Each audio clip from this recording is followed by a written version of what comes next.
சொல்லிருங்க. பூக்குடி இறந்த உடனே அன்புடன் கேட்டுக் கொள்கின்றான்.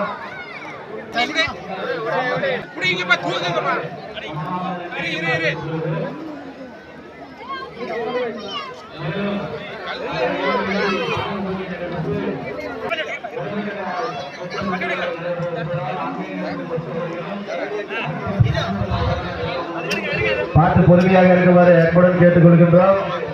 அன்னதானத்துக்கு சாப்பாடு எல்லாம் தயவு செய்து யாரும் வேஸ்ட் பண்ணக்கூடாது. பாதி கட்டப்பெல்லாம் ஓரமாக போட்டுமாறு அன்புடன் கேட்டுக் கொள்கின்றோம். 2 தட்டை வேண்டாம், ஃபர்ஸ்ட் ஒரு தட்டை வாங்கிக்கங்க, அப்புறம் மேல தட்டை மட்டும் கூடிக்கலாம். அன்னதான பேர் பட்டூர் கவுண்டர்பாளையம் வேல்முருகன், லதா, பூவரசன், பன்னீர்செல்வம், கனிமொழி, அபிஷேகி, நேரு, கனகா எல்லா குடும்ப சார்பாக அன்னதானத்துக்கு 100 ரூபாய் நன்கொடை கொடுத்துள்ளார்கள். என்ன அங்க போய் கழட்டி அங்க புளியாமத்துல கட்டி இருக்கு. அல்ல அது வந்து மாலை கழுத்து. ஆமா கட்டிட்டு மாலையோட